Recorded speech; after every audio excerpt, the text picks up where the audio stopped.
Welcome to Hammer Space coaching YouTube channel. ಇದು part 5 of coordinate geometry chapter. So last class ಅಲ್ಲಿ part 4 ಅಲ್ಲಿ ನಾನು section formula ಮಾಡಿದ್ದೆ. ಅದರದ್ದು ಚೆನ್ನಾಗಿ ಎಕ್ಸ್ಪ್ಲೈನ್ ಮಾಡಿದೀನಿ. ಅದನ್ನು ಕಂಪ್ಲೀಟ್ ಆಗಿ ನೋಡಿ ನಿಮ್ಗೆ ಎಕ್ಸರ್ಸೈಸ್ ಫುಲ್ ಈಸಿಯಾಗಿ ಎಲ್ಲ ಸಾಲ್ವ್ ಮಾಡಬಹುದು. ಸೊ ಫಸ್ಟ್ ಎರಡು ಕ್ವಶನ್ ತಗೊಂಡಿದ್ದೀನಿ. ಇವಾಗ ಇವೆರಡು ಎಕ್ಸಾಂಪಲ್ ಪ್ರಾಬ್ಲಮ್ಸ್ ಅಲ್ಲೇ ಕವರ್ ಮಾಡಿದ್ದೆ. ಸೊ ಇವನ್ನ ಬೇಗ ನೋಡ್ಬೇಡ. ಸೊ ಫಸ್ಟ್ ಒನ್ ಅಲ್ಲಿ find the coordinates of the point which divides the join of 1 7 -1 7 and 4 3 in the ratio 2:3. Standard problem ಅಲ್ವಾ? ಇನ್ನೊಮ್ಮೆ ಕ್ವಶನ್ ಓದಿ ನೀವೇ ಟ್ರೈ ಮಾಡಿ. ವಿಡಿಯೋನ ಇಲ್ಲೇ ಪಾಸ್ ಮಾಡಿಬಿಟ್ಟು ನೀವೇ ಟ್ರೈ ಮಾಡಿ. ಮಾಡಿದ್ರಾ? ಬಂತ ಆನ್ಸರು? ಚೆಕ್ ಮಾಡೋಣವಾ ನಿಮ್ಗೆ ಕರೆಕ್ಟ್ ಬಂದಿದೆ ಇಲ್ಲ ಅಂತ.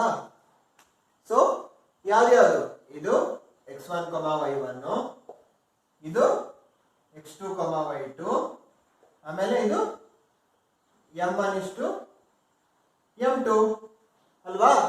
ಇವಾಗ ಸೆಕ್ಷನ್ ಫಾರ್ಮುಲಾ ಯೂಸ್ ಮಾಡಿ ನಿಮ್ಗೆ ಕರೆಕ್ಟ್ ಆಗಿ ಹುಡುಕ್ಬಹುದು. ಸೆಕ್ಷನ್ ಫಾರ್ಮುಲಾ ಬಯಾಟ್ ಹೊಡಿಬೇಕಂತ ಹೇಳಿದ್ದೆ ನಿಮ್ಗೆ, ಹೌದಾ? ಸೊ ಬಯಾಟ್ ಹೊಡಿರಿ, ಸೆಕ್ಷನ್ ಫಾರ್ಮುಲಾ ಆಮೇಲೆ ಅಪ್ಲೈ ಮಾಡಿ. ಇದ್ರಲ್ಲಿ ಮತ್ತೆ ಏನು ಥಿಂಕ್ ಮಾಡೋದಂಗಿಲ್ಲ, ಈಸಿ ಆಗಿದೆ ಕ್ವಶನ್, ಸಿಂಪಲ್ ಸ್ಟ್ರೇಟ್ ಫಾರ್ವರ್ಡ್ ಇದೆ. ಸಬ್ಸ್ಟಿಟ್ಯೂಟ್ ಮಾಡಿ m1 m2 ನಿಮ್ಗೆ ಆನ್ಸರ್ 1, 3 ಬರಬೇಕು. ನೋಡಿ, ಡೌಟ್ ಇದ್ರೆ ಕಮೆಂಟ್ ಸೆಕ್ಷನ್ ಅಲ್ಲಿ ಕೇಳಿ. ಈಸಿ ಇದೆ, ಇದ್ರಲ್ಲಿ ಟೈಮ್ ವೇಸ್ಟ್ ಮಾಡಲ್ಲ. ನೆಕ್ಸ್ಟ್ ಒನ್ಗೆ ಹೋಗೋಣ. ಇವಾಗ find the coordinates of the point of trisection of line segment joining 4, -1 and -2, 3.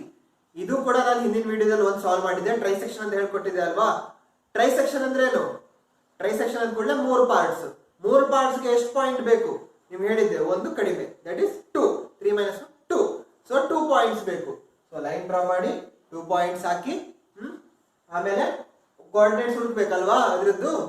So 4, -1 A, 2 -2, 3 B. Next ಏನ್ ಮಾಡಬೇಕು? ನೆಕ್ಸ್ಟ್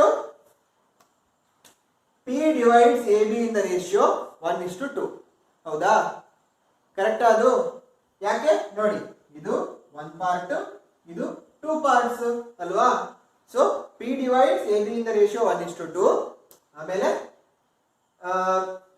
ಇದು x1, y1, ಇದು x2, y2, ಇದು m1 m2 ಅಲ್ವಾ? ಆ ತರ ಹುಡುಕಿ ಆನ್ಸರ್ ಹುಡುಕೋದು, ಹೌದಾ? ಆಮೇಲೆ Q divides AB in the ratio ಯಾವುದು? 2:1, ಹೌದಾ? ಇದು Qಗೆ ಇದು 2 ಪಾರ್ಟ್ಸ್, ಆಮೇಲೆ 1 ಪಾರ್ಟ್.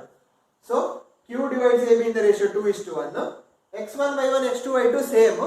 m1 m2 ಚೇಂಜ್ ಮಾಡಿದ್ರೆ ಆಯ್ತು. m1 ಇದಾಗತ್ತೆ, m2 ಇದಾಗತ್ತೆ, ಹೌದಾ? m1 2 ಆಗತ್ತೆ, m2 1 ಆಗತ್ತೆ. ಸ್ಟ್ಯಾಂಡರ್ಡ್ ಪ್ರಾಬ್ಲಮ್ ಇದು ಟ್ರೈಸೆಕ್ಷನ್. ಹುಡುಕಿ ಎಷ್ಟು ಬರುತ್ತೆ ನೋಡಿ. P1 P2 ಫಾರ್ಮುಲಾ ಇಲ್ಲಿದೆ, ಸೇಮ್ ಫಾರ್ಮುಲಾ ಯೂಸ್ ಮಾಡೋದು ಸೆಕ್ಷನ್ ಫಾರ್ಮುಲಾಗೆ. ಸಾಲ್ವ್ ಮಾಡಿ ಎಷ್ಟು ಬರುತ್ತೆ? ಬಂತ ಕರೆಕ್ಟ್ ಆಗಿ ಆನ್ಸರು? 2 - 5/3, 0 - 7/3. ಬಂದಿಲ್ಲ ಅಂದ್ರೆ ಕ್ಯಾಲ್ಕುಲೇಷನ್ ಏನಾದ್ರು ತಪ್ಪು ಮಾಡಿರ್ತೀರಾ ಸಬ್ಸ್ಟಿಟ್ಯೂಟ್ ಮಾಡ್ಬೇಕಾದ್ರೆ, ಅದಕ್ಕೆ ಸ್ಟೆಪ್ಸ್ ನ ಸ್ಕ್ರೀನ್ ಮೇಲೆ ತೋರಿಸ್ತಾ ಇದ್ದೀನಿ. ಕರೆಕ್ಟ್ ಆಗಿ ಮಾಡಿದ್ರಲ್ವಾ? ಸರಿ ಮಾಡಿದ್ರಾ? ಓಕೆ, ನೆಕ್ಸ್ಟ್ ಒನ್ ಹೋಗೋಣ. ಥರ್ಡ್ ಒನ್ ಕ್ವಶನ್ ನೋಡಿ ಕರೆಕ್ಟ್ ಆಗಿ ಟೆಕ್ಸ್ಟ್ ಬುಕ್ ಅಲ್ಲಿ ಅರ್ಥ ಮಾಡ್ಕೊಳ್ಳಿ. ನೀವೇ ಟ್ರೈ ಮಾಡಿ, ಒಮ್ಮೆ ಟ್ರೈ ಮಾಡ್ತಿದ್ರಲ್ವಾ? ಏನಾದ್ರೂ ಡೌಟ್ ಬಂದ ಅದರಲ್ಲಿ ಕ್ವಶನ್ ಅರ್ಥ ಮಾಡ್ಕೊಳ್ಳಿ ಕರೆಕ್ಟ್ ಆಗಿ. ವಿಡಿಯೋ ಇಲ್ಲೇ ಪಾಸ್ ಮಾಡಿಬಿಟ್ಟು ಕ್ವಶನ್ ಕರೆಕ್ಟ್ ಆಗಿ ಅರ್ಥ ಮಾಡ್ಕೊಳ್ಳಿ.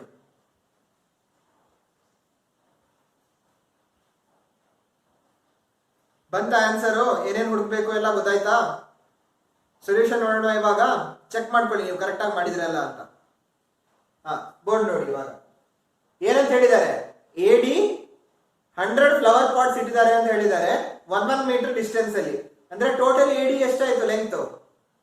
1 ಮೀಟರ್ ಇಂಟು 100 ಪಾಟ್ಸ್ ಅಲ್ವಾ? Equal to 100 metre. ಕರೆಕ್ಟಾ? ಸೊ ಫ್ಲವರ್ ಪಾಟ್ಸ್ 1 ಮೀಟರ್ ಇಟ್ಟಿದ್ದಾರೆ, 100 ಫ್ಲವರ್ ಪಾಟ್ಸ್ ಇದೆ, AD 100 ಮೀಟರ್ ಆಯ್ತು. ಅದನ್ನ ಯೂಸ್ ಮಾಡಿಬಿಟ್ಟು ಎಲ್ಲ ಕಡೆ ಬೇರೆ ಬೇರೆ ಡಿಸ್ಟೆನ್ಸ್ ಹುಡುಕಕ್ಕಾಗತ್ತೆ. ಇವಾಗ ನೋಡಿ, ಯಾಕೆ ಡಿಸ್ಟೆನ್ಸ್ ಆಫ್ ಗ್ರೀನ್ ಫ್ಲಾಗ್ ಏನ್ ಹೇಳಿದ್ದಾರೆ ಕ್ವಶನ್ ಅಲ್ಲಿ? ಅವಳು ನಿಹಾರಿಕಾ 1/4 ಡಿಸ್ಟೆನ್ಸ್ ಓಡ್ತಾಳೆ ಅಂತ AD ಅಲ್ವಾ? ಸೊ 1/4 ಡಿಸ್ಟೆನ್ಸ್ ಆಫ್ AD ಅಂದ್ರೆ ಎಷ್ಟಾಗತ್ತೆ?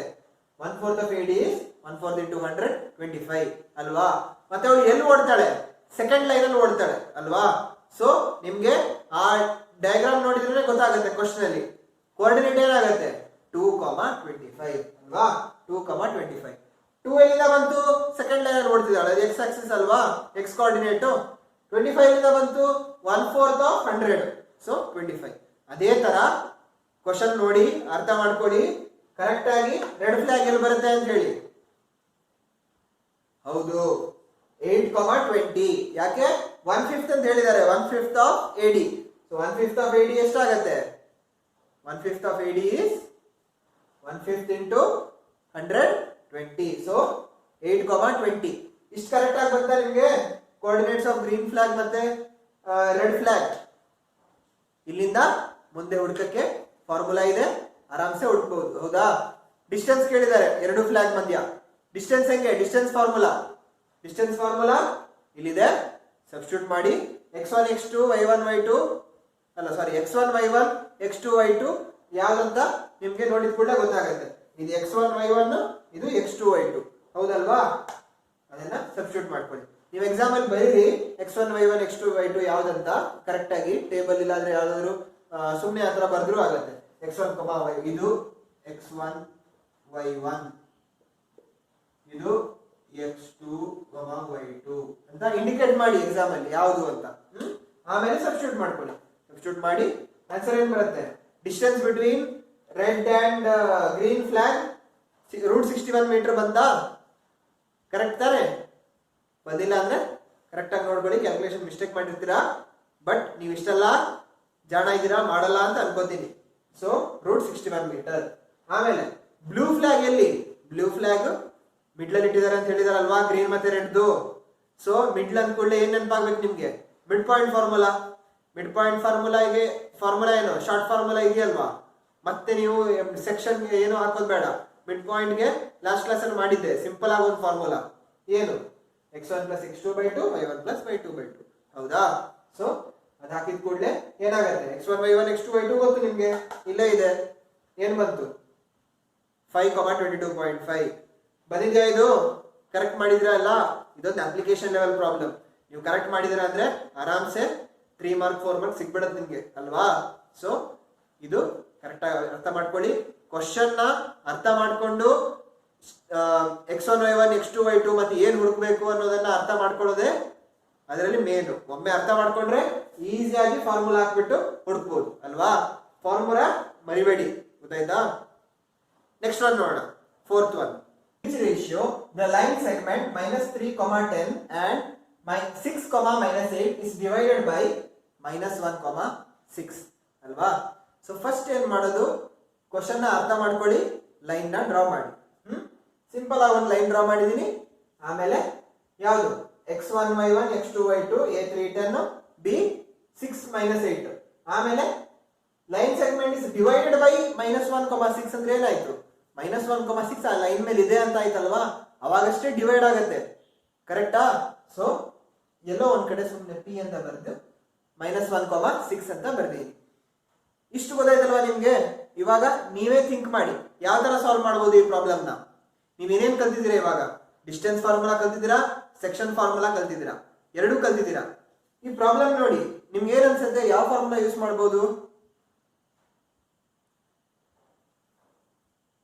ಕೆಲವರೆಲ್ಲ ಡಿಸ್ಟೆನ್ಸ್ ಫಾರ್ಮುಲಾ ಹೇಳಿದ್ರಿ ಕೆಲವರೆಲ್ಲ ಸೆಕ್ಷನ್ ಫಾರ್ಮುಲಾ ಹೇಳಿದ್ರಿ ಅನ್ಸುತ್ತೆ ಆನ್ಸರ್ ಎರಡೂ ಆಗತ್ತೆ ಗೊತ್ತಾಯ್ತಾ ನೀವು ನೋಡಿ ಮ್ಯಾಥ್ಸ್ ಅಲ್ಲಿ ಪ್ರಾಬ್ಲಮ್ ಸಾಲ್ವ್ ಮಾಡಕ್ಕೆ ಬೇರೆ ಬೇರೆ ಟೆಕ್ನಿಕ್ಸ್ ಇರುತ್ತೆ ಯಾವುದು ಎಲ್ಲಾದ್ರೂ ಸೇಮ್ ಆನ್ಸರ್ ಬರುತ್ತೆ ಒಂದು ಕರೆಕ್ಟ್ ಒಂದು ತಪ್ಪು ಅಂತ ಹೇಳಕ್ ಆಗಲ್ಲ ಅಲ್ವಾ ಸೊ ಇದಕ್ಕೆ ಯಾವ ಟೆಕ್ನಿಕ್ ಯೂಸ್ ಮಾಡೋಣ ಡಿಸ್ಟೆನ್ಸ್ ಯೂಸ್ ಮಾಡಿ ನೋಡೋಣ ಏನಾಗತ್ತಂತ ನಿಮ್ಗೆ ಸ್ಟೆಪ್ಸ್ ಹೇಳ್ಕೊಡ್ತೀನಿ ಡಿಸ್ಟೆನ್ಸ್ ಯೂಸ್ ಮಾಡಿದ್ರೆ ಡಿಸ್ಟೆನ್ಸ್ ಯೂಸ್ ಮಾಡ್ಬೇಕಾದ್ರೆ ನಿಮ್ಗೆ ಏನ್ ಬೇಕು ಇವಾಗ m1:m2 ಬೇಕು ಅಲ್ವಾ ವಾಟ್ ರೇಷಿಯೋ ಅಂತ ಕೇಳಿದ್ದಾರೆ so AP divided by PB ಬೇಕು ಅಲ್ವಾ ಡಿಸ್ಟೆನ್ಸ್ ಫಾರ್ಮುಲಾ ಯೂಸ್ ಮಾಡಿ ನೀವು AP ಹುಡುಕ್ಬಹುದು ಡಿಸ್ಟೆನ್ಸ್ ಫಾರ್ಮುಲಾ ಯೂಸ್ ಮಾಡಿ ನೀವು PB ಹುಡುಕ್ಬಹುದು ಅಲ್ವಾ ಹುಡುಕಿ AP/PB ಮಾಡಿಬಿಟ್ಟು m1/m2 ಹುಡುಕ್ಬಹುದು m1:m2 ಅದು ಒಂದು ಮೆಥಡ್ ಆ ತರ ಮಾಡಿದ್ರು ನಿಮ್ಗೆ ಸೇಮ್ ಆನ್ಸರ್ ಬರುತ್ತೆ ಜಾಣ ಇದ್ದವರು ಟ್ರೈ ಮಾಡಿ AP ಮತ್ತೆ PB ಹುಡುಕಿ AP/PB ಮಾಡಿ ಎಷ್ಟು ಬರುತ್ತೆ ನೋಡಿ ಗೊತ್ತಾಯ್ತಾ ಅದು ಒಂದು ಮೆಥಡ್ ಇನ್ನೊಂದು ಮೆಥಡ್ ಟ್ರೈ ಮಾಡೋಣ ಇವಾಗ ಸೆಕ್ಷನ್ ಫಾರ್ಮುಲಾ ಕಲ್ತಿದ್ದೀರಲ್ವಾ ಅದನ್ನ ಯೂಸ್ ಮಾಡಕ್ಕೆ ಟ್ರೈ ಮಾಡೋಣ ಸೆಕ್ಷನ್ ಫಾರ್ಮುಲಾ ಯೂಸ್ ಮಾಡಿ M1 M2 ಹೆಂಗಪ್ಪ ಕಂಡುಹಿಡಿಯೋದು? ಪಿ ಹುಡುಕ್ತಿದ್ವಿ ಇಷ್ಟೊತ್ತು ಅಲ್ವಾ, M1 M2 ಗೊತ್ತಿರ್ತಿತ್ತು, ಪಿ ಹುಡುಕ್ತಿದ್ವಿ. ಇವಾಗ ಪರವಾಗಿಲ್ಲ, ಏನೇನ್ ಗೊತ್ತೋ ಅದು ಫಾರ್ಮುಲಾದಲ್ಲಿ ಸಬ್ಸ್ಟಿಟ್ಯೂಟ್ ಮಾಡೋಣ, ಏನ್ ಬರುತ್ತೆ ನೋಡೋಣ. ನೀವೇ ಟ್ರೈ ಮಾಡಿ, ಏನ್ ಬರುತ್ತೆ ಅಂತ ನೋಡಿ. ಗೊತ್ತಾಗಿಲ್ಲ ಅಂದ್ರೆ ವಿಡಿಯೋನ ಪಾಸ್ ಮಾಡಿಬಿಟ್ಟು ಇವಾಗ ವಿಡಿಯೋನ ನೋಡ್ಬಿಡಿ. ನೀವು ಟ್ರೈ ಮಾಡ್ತೀರಂದ್ರೆ ವಿಡಿಯೋ ಪಾಸ್ ಮಾಡಿಬಿಟ್ಟು ಟ್ರೈ ಮಾಡಿ. ಇವಾಗ ಪಿ ನಮ್ಗೆ ಗೊತ್ತು, ಎಲ್ಲೋ ಒಂದ್ ಕಡೆ ಒಂದು point -1, 6 A B x1 y1 x2 y2 ಆಯ್ತಲ್ವಾ. ಇವಾಗ ಸೆಕ್ಷನ್ ಫಾರ್ಮುಲಾ ಇಂದ ನಮ್ಗೆ ಪಿ ಇದು ಲೊಕೇಶನ್ ಗೊತ್ತು, ಬಟ್ ಪಿ ಆಲ್ರೆಡಿ ಗೊತ್ತು. ಸೊ ಪಿ ಈಕ್ವಲ್ ಟು ಈ ತರ ಸಬ್ಸ್ಟಿಟ್ಯೂಟ್ ಮಾಡಬಹುದು ಅಲ್ವಾ. -1, 6 P x1 xy equal to ಇದು ಅಲ್ವಾ. x1 y1 x2 y2 ಗೊತ್ತಲ್ವಾ ನಮ್ಗೆ, ಸಬ್ಸ್ಟಿಟ್ಯೂಟ್ ಮಾಡಬಹುದಲ್ವಾ ಇಲ್ಲಿ, ಕರೆಕ್ಟಾ? ಇವಾಗ ಸಬ್ಸ್ಟಿಟ್ಯೂಟ್ ಮಾಡಿದ್ಮೇಲೆ ಏನ್ ಬರುತ್ತೆ ನೋಡಿ. ಈ ತರ ಇದ್ದಾಗ ನೀವು ಯಾವ್ದು ಈಕ್ವಲ್ ಟು ಯಾವ್ದು ಅಂತ ಹೇಳೋದು? X coordinate equal to x coordinate ಅಲ್ವಾ. ಎಕ್ಸ್ ಈಕ್ವಲ್ ಟು ವೈ ಅಂತ ಹೇಳಕ್ಕಾಗತ್ತಾ? ಆಗಲ್ಲ. ಕರೆಕ್ಟ್ ಆಗಿ ನೀವು ಇದು ಈಕ್ವಲ್ ಟು ಇದು, ಇದು ಈಕ್ವಲ್ ಟು ಇದು ಮಾಡ್ಬೇಕು. ಗೊತ್ತಾಯ್ತಾ? X coordinate x coordinate, y coordinate y coordinate. ಅರ್ಥ ಆಯ್ತಾ? ಮಾಡಿ.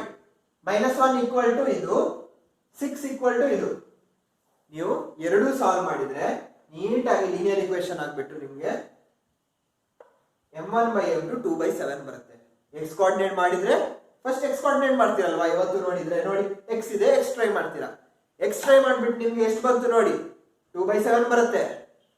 ಅದಕ್ಕೆ ಇವಾಗ ಕನ್ಫರ್ಮ್ ಮಾಡ್ಬೇಕಲ್ವಾ, ಬರೀ ಎಕ್ಸ್ ನೋಡಿದ್ರೆ ಸಾಕಾ? ವೈ ಕೂಡ ಕರೆಕ್ಟ್ ಆಗಿರ್ಬೇಕು. ವೈ ನೋಡಿ, ವೈ ನೋಡಿದ್ರು ನಿಮ್ಗೆ ಅದೇ ಬರುತ್ತೆ 2/7. ಬಂದಿಲ್ಲ ಅಂದ್ರೆ ಚೆಕ್ ಮಾಡ್ಕೊಳ್ಳಿ, ಬರಲೇಬೇಕು. ಯಾಕೆ?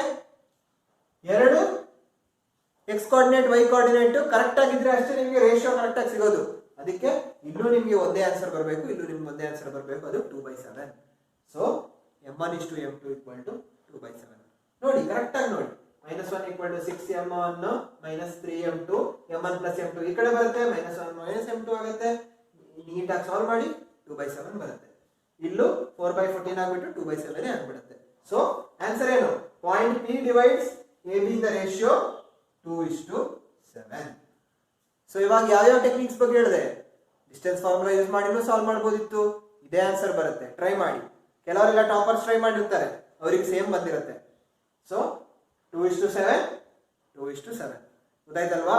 ಈ ತರ 4th ಪ್ರಾಬ್ಲಮ್ ನ ಸಾಲ್ವ್ ಮಾಡೋದು. ನೆಕ್ಸ್ಟ್ 5th ಒನ್ ನೋಡೋಣ. Find the ratio in which the line segment joining A 1, -5 and B -4, 5 is divided by the x-axis. Also find the coordinates of the point of division. ನೋಡೋಣ, ಇದನ್ನ diagram ಇದು Axis ಬಿಡಿಸಿದ್ರೆ ಈಸಿಯಾಗಿ ಅರ್ಥ ಆಗ್ಬಿಡುತ್ತೆ. ಮಾಡೋಣ. ಅದು first diagram ಬಿಡಿಸಿ ನೋಡಿ, ಸಿಂಪಲ್ ಆಗಿ ಅರ್ಥ ಆಗುತ್ತೆ ಅಷ್ಟೇ. ಸೊ A 1, -5 ಬರ್ತೀನಿ, B -4, 5 ಬರ್ತೀನಿ. ಹೌದಾ? It's divided by the X axis. ನೋಡಿ ಎಕ್ಸ್ ಆಕ್ಸಿಸ್ ಡಿವೈಡ್ ಮಾಡ್ತಿದ್ಯಾ ಅದನ್ನ, ಇದು ಎಕ್ಸ್ ಆಕ್ಸಿಸ್ ಅಲ್ವಾ? ಹೌದು, ಡಿವೈಡ್ ಮಾಡ್ತಿದೆ. Next find the coordinates of point of division. Point of division ಯಾವ್ದಾಗತ್ತೆ? ಇವಾಗ ಎಕ್ಸ್ ಆಕ್ಸಿಸ್ ಡಿವೈಡ್ ಮಾಡ್ತಿದೆ, ಪಾಯಿಂಟ್ ಆಫ್ ಡಿವಿಷನ್ ಇದಾಗತ್ತೆ ಅಲ್ವಾ? ಇಂಥದ್ದೇ ಒಂದು ಪ್ರಾಬ್ಲಮ್ ಎಕ್ಸಾಂಪಲ್ ಪ್ರಾಬ್ಲಮ್ಸ್ ಅಲ್ಲಿ ಮಾಡಿದ್ದೆ ನಾನು, ಹಿಂದಿನ ಕ್ಲಾಸಲ್ಲಿ ಹೋಗಿ ಚೆಕ್ ಮಾಡ್ಕೊಳ್ಳಿ. ಅದನ್ನ ಟ್ರೈ ಮಾಡಿ, ಅಲ್ಲಿ ಅರ್ಥ ಆಯ್ತು ಅಂದ್ಬಿಟ್ರೆ ಇದನ್ನ ಟ್ರೈ ಮಾಡಿ. ಇಲ್ಲಿ ನಿಮ್ಗೆ ಗೊತ್ತಾಗಿಲ್ಲ ಅಂದ್ರೆ ಅಷ್ಟೇ ಸೊಲ್ಯೂಷನ್ ನೋಡಿ. ಗೊತ್ತಾಯ್ತಾ? ವಿಡಿಯೋ ಪಾಸ್ ಮಾಡ್ಬಿಟ್ಟು ನೀವೇ ಟ್ರೈ ಮಾಡಿ. ಇವಾಗ ಸೊಲ್ಯೂಷನ್ ನೋಡೋಣ. ಸೊ ಫಸ್ಟ್ ಏನ್ ಮಾಡೋದು? ಲಾಸ್ಟ್ ಪ್ರಾಬ್ಲಮ್ ಅಲ್ಲೂ ನಾನು ಎಕ್ಸಾಂಪಲ್ ಪ್ರಾಬ್ಲಮ್ ಅಲ್ಲೂ ಲಾಸ್ಟ್ ಕ್ಲಾಸ್ ಹಂಗೆ ಹೇಳ್ಕೊಟ್ಟಿದ್ದೆ, K:1 ಯೂಸ್ ಮಾಡಿ ಸಿಂಪಲ್ ಆಗಿ ಆಗುತ್ತೆ ಅಂತ. M1 M2 ಇದ್ರೆ ಸ್ವಲ್ಪ ಕ್ಯಾಲ್ಕುಲೇಷನ್ ಜಾಸ್ತಿ ಆಗ್ಬಿಡುತ್ತೆ, K ಯೂಸ್ ಮಾಡೋಣ ಅಂತ. ಸೊ ಫಸ್ಟ್ ಏನ್ ಸ್ಟೇಟ್ಮೆಂಟ್ ಬರೀತೀರಾ? Let us assume that the point P ಇಲ್ಲ x axis divides AB in the ratio K:1. ಅರ್ಥ ಆಯ್ತಾ? ಇಂಥ ಪ್ರಾಬ್ಲಮ್ಸ್ ಅಲ್ಲಿ ನಿಮಗೆ ಪ್ರಾಕ್ಟೀಸ್ ಮಾಡ್ತಾ ಗೊತ್ತಾಗ್ಬಿಡುತ್ತೆ. ಇಂಥ ಪ್ರಾಬ್ಲಮ್ಸ್ ಅಲ್ಲಿ K:1 ತಗೊಂಡ್ರೆ ಈಸಿ ಆಗುತ್ತೆ, ಇಂಥ ಪ್ರಾಬ್ಲಮ್ಸ್ ಅಲ್ಲಿ M1 M2 ತಗೊಂಡ್ರೆ ಈಸಿ ಆಗುತ್ತೆ. ಪ್ರಾಕ್ಟೀಸ್ ಒಂದೇ ಈಸಿ ಮಾಡುತ್ತೆ. ಗೊತ್ತಾಯ್ತಲ್ವಾ? ಸೊ K:1 ಅಂತ ತಗೋಣ. ಸೊ ಇಷ್ಟು ರೇಷಿಯೋ K:1 ಅಂತ ತಗೋಣ. ಆಮೇಲೆ P x, y K ಹಾಕಿದ ಕೂಡಲೇ ಫಾರ್ಮುಲಾ ಏನಾಗುತ್ತೆ? K:1 ಹಾಕಿದಾಗ ಫಾರ್ಮುಲಾ ಹೇಳ್ಕೊಟ್ಟಿದ್ದೀನಿ ನಿಮ್ಗೆ. K:1 ಹಾಕಿದಾಗ formula Kx2 + x1 / K + 1 ky2 plus y1 by k plus 1 ಆಗ್ಬಿಡುತ್ತೆ ಅಲ್ವಾ. ಏನೇನು ಗೊತ್ತೋ ಸಬ್ಸ್ಟಿಟ್ಯೂಟ್ ಮಾಡೋಣ. ಟಿ ಎಕ್ಸ್ y ಗೊತ್ತಾ ನಮಗೆ ಎಲ್ಲಂತ ಗೊತ್ತಿಲ್ಲ. x1 y1 x2 y2 ಗೊತ್ತು, ಸಬ್ಸ್ಟಿಟ್ಯೂಟ್ ಮಾಡೋಣ. ಸಬ್ಸ್ಟಿಟ್ಯೂಟ್ ಮಾಡಿದ ಕೂಡಲೇ ಕೆ ಗೊತ್ತಿಲ್ಲ, ಕೆ ನಾವು ಎಸ್ಯೂಮ್ ಮಾಡಿದ್ದೆ ಅಲ್ವಾ.